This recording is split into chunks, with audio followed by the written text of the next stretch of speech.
Hello, good morning, student of 10th class. Welcome back again in online classes conducted by GMS School Pushkar.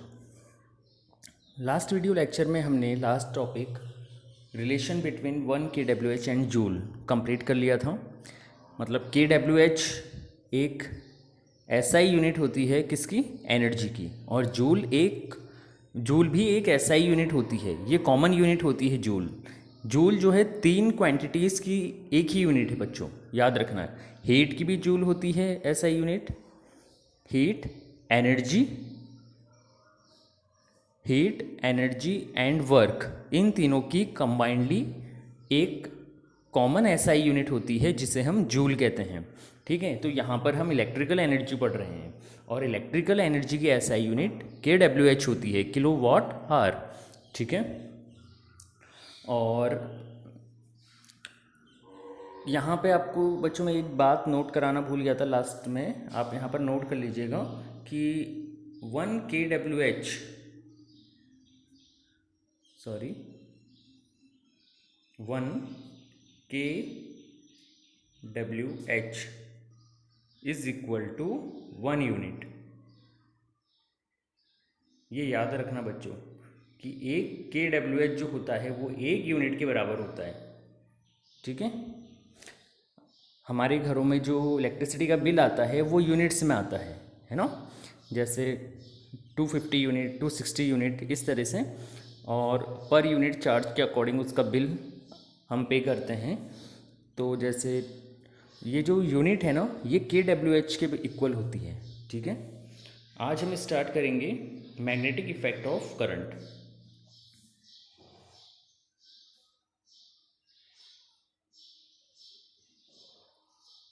When large amount of electric current flows through conductor, then it behave like a magnet. This effect is called magnetic effect of electric current. ये effect जो है आपने 8th class में भी पढ़ा था। जब किसी कंडक्टिंग वायर में से इलेक्ट्रिसिटी पास होती है तो वो एज अ मैग्नेट बिहेव करने लगता है। इलेक्ट्रिक करंट के इस इफेक्ट को मैग्नेटिक इफेक्ट कहा जाता है। ठीक है, और ये इफेक्ट सबसे पहले ऑरिस्टेड नाम के साइंटिस्ट ने दिया था। तो उन्होंने एक एक्सपेरिमेंट किया था, देखते हैं उन्होंने क्या एक एक्सपेरिमेंट किया था, और ये एक्सपेरिमेंट इंपॉर्टेंट है, एग्ज़ाम में पूछ लिया जाता है। ठीक है,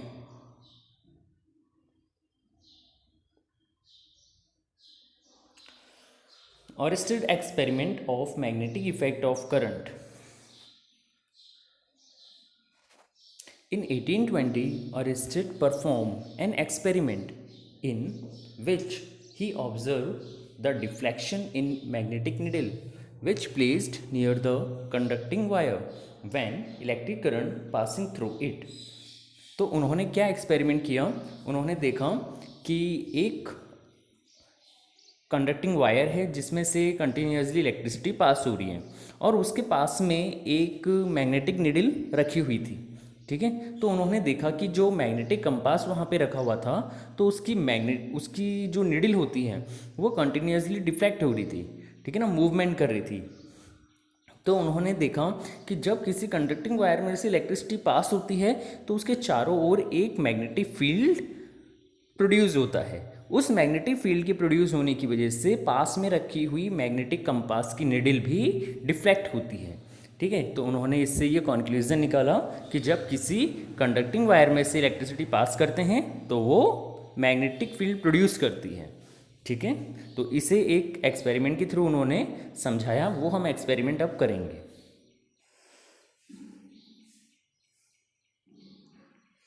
व्हेन स्विच इज ऑफ, जब स्विच ऑफ होता है तो हमें पता है कि जब स्विच ऑफ होगा तो इलेक्ट्रिसिटी पास नहीं होगी, और जब इलेक्ट्रिसिटी पास नहीं होगी वायर में से तो उसके चारों तरफ मैग्नेटिक फील्ड भी प्रोड्यूस नहीं होगा, और उस समय मैग्नेटिक कंपास में कोई डिफ्लेक्शन नहीं आएगा।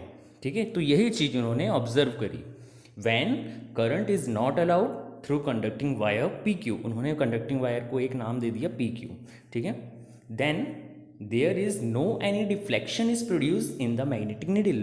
तो उन्होंने देखा कि मैग्नेटिक कंपास की निडल में कोई डिफ्लेक्शन प्रोड्यूस नहीं होता है। ठीक है, अभी देखो ये मैग्नेटिक निडल जो है इसमें कोई डिफ्लेक्शन प्रोड्यूस नहीं हो रहा है।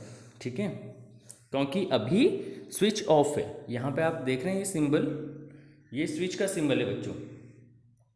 तो जब स्विच ऑफ होता है तो उसका जो हम सिंबल बनाते हैं इस तरह से बनाते हैं ऑफ का, ठीक है। और नीचे वाला, नीचे की वाली जो कंडीशन है, यहाँ पर स्विच ऑन है तो यहाँ पर डिफ्लेक्शन आ रहा है, ठीक है। तो यहाँ पे एक सिंपल सर्किट बना दिया, पी क्यू वायर को बैटरी से, स्विच से और एक रिहोस्टेट से अटैच कर दिया। तो आपको फर्स्ट पॉइंट समझ में आ गया होगा, व्हेन स्विच इज ऑफ, जब स्विच ऑफ होता है यानी कि जब करंट अलाउ नहीं किया जाता है तो मैग्नेटिक कंपास के नीडल में कोई डिफ्लेक्शन नहीं आएगा। अब हम बात करते हैं second case, when switch is on.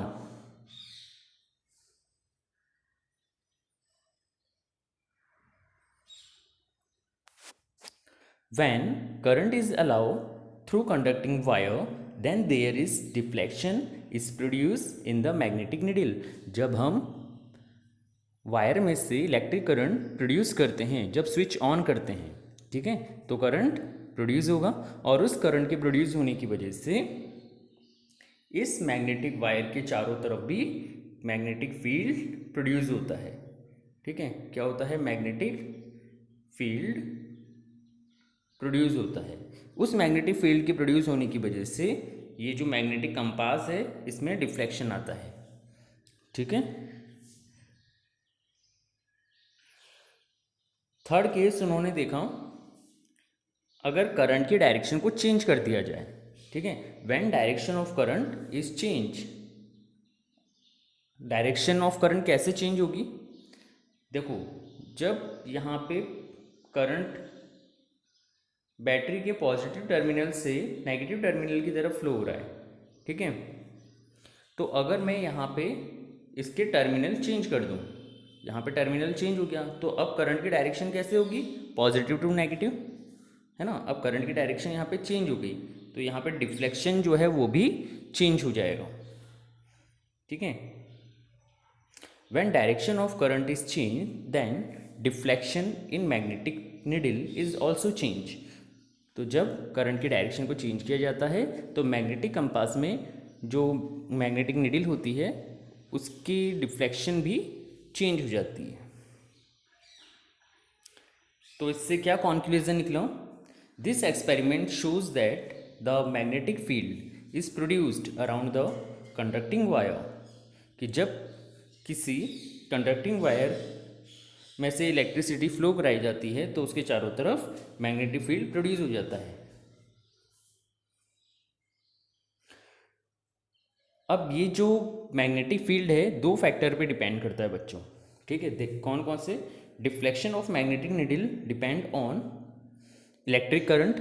First electric current पे, मतलब अगर करंट की वैल्यू ज़्यादा होगी तो डिफ्लेक्शन ज़्यादा आएगा और अगर करंट की वैल्यू कम होगी तो डिफ्लेक्शन कम आएगा। तो इलेक्ट्रिक करंट की वैल्यू पर डिपेंड करता है। On increasing current the deflection in magnetic needle is also increased. और दूसरी चीज़ डिस्टेंस फ्रॉम कंडक्टर, मतलब कि ये जो डिस्टेंस है ना, कि इनके बीच की डिस्टेंस कितनी है कंपास और वायर के बीच की। On moving magnetic compass toward conductor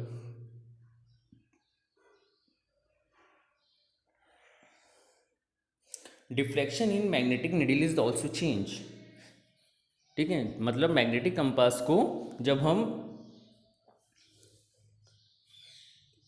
wire के पास में लेके आते हैं तो डिफ्लेक्शन भी चेंज हो जाता है, या फिर जब दूर लेके जाते हैं तब भी डिफ्लेक्शन चेंज होता है। मतलब पास लेके आएंगे तो मैग्नेटिक फील्ड ज़्यादा होगा तो डिफ्लेक्शन ज़्यादा आएगा, और जैसे जैसे दूर लेके जाएंगे वैसे वैसे डिफ्लेक्शन कम होता जाएगा। तो आज के लिए इतना ही, ये जितना कराया है आज आप अपनी कॉपी में नोट डाउन कर लीजिएगा। इसके आगे हम नेक्स्ट वीडियो में करेंगे। Okay, bye.